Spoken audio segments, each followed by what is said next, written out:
What is up, guys? It is the Sound Alchemist, and today I'm sitting right next to Gershwan. and we're doing this thing called For the Greater WAAAGH. This is a video series where we answer the questions left by you, the viewer. If you have a question for us, comment down below. Put a question in front of your question because we get to those questions first. Here's what Redneck Rick the Crusader did. He asks, my friends and I have argued about this for many moons. Who would win, Kharn or Khaldor Draigo? Kharn the Betrayer, the Butcher of the World Eaters, or Draigo, the OP mofo from the Grey Knights? This is a good question because I have actually done a grimdark battle focusing on it. And basically what that is I pit two characters from the 40K universe. I talk about their strengths, their weaknesses, their weapons, their war gear, and I put them in a mock battle where sometimes you guys get to vote and decide the outcome, and sometimes it's decided by the lore, the facts. And spoiler alert, I think Draigo would win. Me too. Yeah, because I mean, yes, Kharn has taken down some really heavy hitters, but at the same time, Draigo's done that and so much more. He's taken down Primarchs. He lives in the warp and he's constantly being besieged by demons, basically magic, and just overall he's being constantly bombarded by things that would easily take out Kharn, in my opinion. Yeah, plus has Kharn ever destroyed a Primarch? Not that I'm aware of. If you want a more in-depth look, check out a Grimdark Battle playlist. There's like, I think 12 episodes on there. And Kharn versus Draigo is definitely one of my favorites. Continuing the fighting, Nicholas Anzalone asks, who would win in a fight battle/war? An army of kids next door or an entire orc wall? Grots next door. That's actually pretty interesting. I didn't see Kids Next Door that much. Like, I saw a few episodes here and there, but from what I saw is that they got very, like, creative with their work. I loved Kids Next Door. It was a really good show, and I almost cried in the very last episode when they grew up. Spoiler alert. But I really think the orcs have it. Yeah, I mean, the brutality of it. I mean, I feel like number 4 could do well on his own, but the orcs are numberless. Yeah. Next question comes from B. What would make you betray the Emperor? A Klondike bar? The Lord Discordant. Next one. Go ahead. Kabakive. Don't know if I've asked this before, but is it possible for orcs to grow on living creatures if they are big enough? Yes. So, like, you can have an orcs growing on a warp whale? No, warp kraken? No, warp whale. I created a 40 facts video on it, but yes. Yes, they can. Next one. Sven Dalsgaard. Are there any Chaos Lords who can challenge Abaddon the Despoiler and have at least a chance to beat him? The only one that comes to mind is Huron Blackheart. He's basically,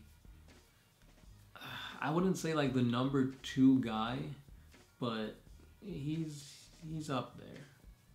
I mean, obviously besides like the Primarchs like Angron, Mortarion, Magnus, because obviously they're going to pose a huge threat to Abaddon, but at the same time, like they're mostly following their Chaos Patron, which is why Abaddon doesn't have one, because he's doing his things his way.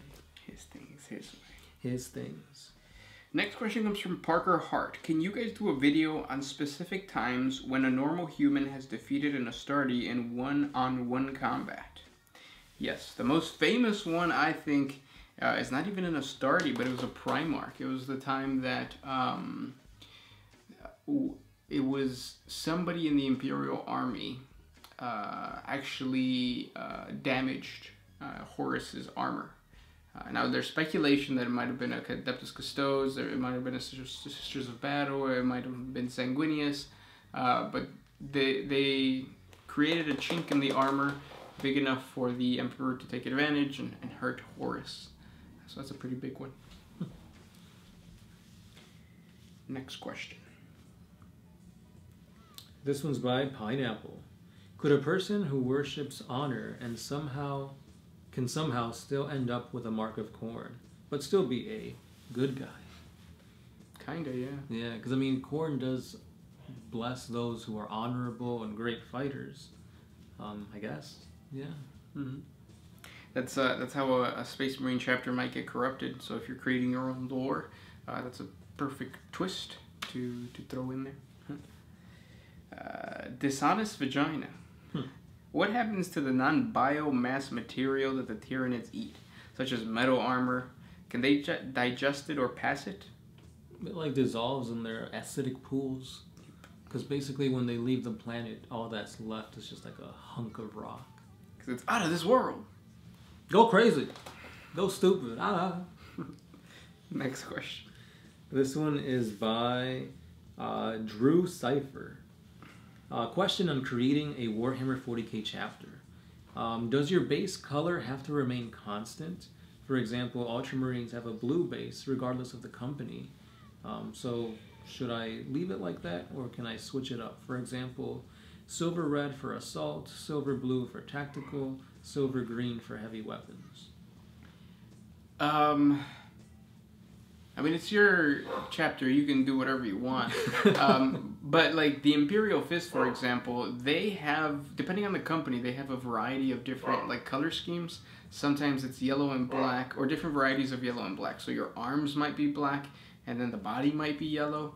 Sometimes the lower half is vice versa, or it's split. But they're all part of the Imperial Fists. So you can do that. The only problem with what you're saying is that it seems that your primary color is not fixed. Like it's silver, but silver is not. Silver doesn't seem like a color to be up front, if that makes sense. Yeah, it's about the color palette and the color wheel and tertiary colors. Yes, so what you could do is do like mostly silver and a little bit of like the extra colors, but yeah.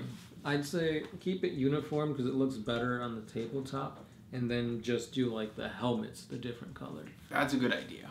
That's a really good idea. Do that. I should just started with that.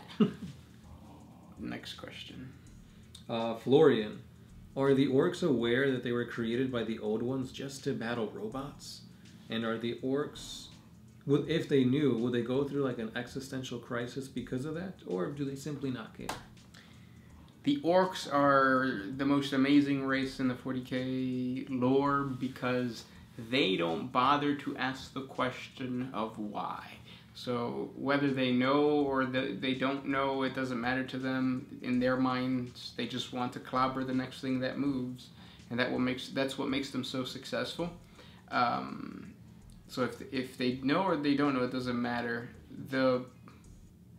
The theory of, check out our 40 facts on the Brain Boys, because that gives you more light into like the actual like history of the orcs. But the runt herders are the ones who hold the history, or as I sometimes like to call them, the runtifers. They hold the history of the Brain Boys, and the Brain Boys are these like ancient old ones.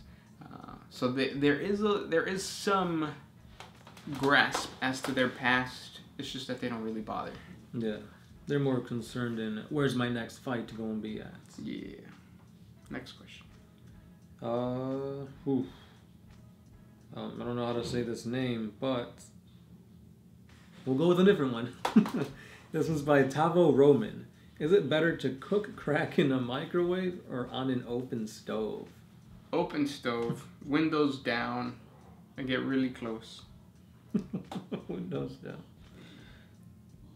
Pineapple asks, could a person who worships... Oh. We did this one? Yep, we already did that one. Well, I found the question that of the guy who you didn't know who his name was. His name's actually Bob. Oh.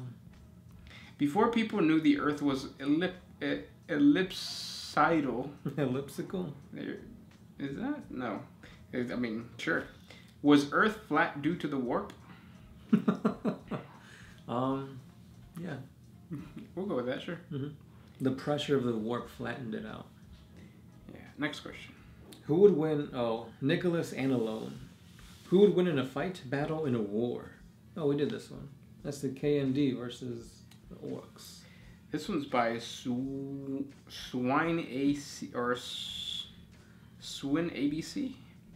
Is it possible for a normal human to be blessed by chaos and gain powers on par with the Chaos Marines? Kind of like in fantasy, when the Chaos gods blessed men with powerful armor and weapons. Not just men, there's women too.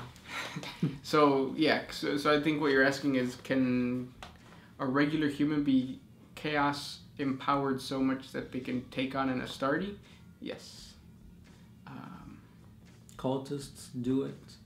Sometimes they get too many empowerments and they become spawn, or they simply just die because like they have 300 feet. Like, what are you gonna do with that?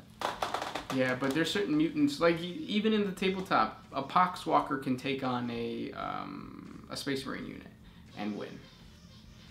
It'd be hard, but yes. Yeah, it's possible. And at the same time, like a regular person to become demon powered, or even to the point of Demon Prince, is very, very, very low chances that you're probably not going to experience that. Just because chaos is out for power. And if you're choosing between a normal person and like a Chaos Space Marine, obviously the Chaos Space Marine's already a better warrior in that sense, so they would get the boon instead of the person, unless that person catches their eye, or unless that person is Jason Boone, then he already has the boon. That's true. R.I.P. What? Yeah, I don't know, maybe he's still alive. Inside joke, but not like the inside jokes that we have with you guys that involves Kroot eating the Emperor, or Tyranids eating biomass. Ants. This is the last question. Why did the Sisters of Battle all have bowl cuts? Kind of the same reason why everybody in North Korea has bowl cuts. When you're dealing with a totalitarian regime like the Imperium and the what is it called? The cult of unbelief, or just a cult in general. Everybody seems to be uniform. One of the big things of like ancient Catholicism is, like, if you noticed, there's a Vox video on this, but monks used to have 3 different types of hairstyles. Like the one that's like the most obvious one, or the one that's like the goofiest looking, is when they have hair around here, but they don't have hair up here. And that was to like give the sign that you are of a certain sect within the Catholic Church, and that is the same within the Sisters of Battle. Like, their bowl cut represents what type of sect they're part of. If that makes sense. Hope it does. If it doesn't, ask again. Those were the questions for today. If you guys have more questions for us, comment down below. Thank you for supporting us. If you want to support us a little bit more, jump on over to Patreon. A simple $1 a month helps us create more videos, and thanks for everything. Yeah, if you can't wait till tomorrow to check out some brand spanking new 40K goodness, head on over to the Facebook page, or heck, check out our older playlists. Yes. This has been the Sound Alchemist, Gershwin, and we are out. Oh, if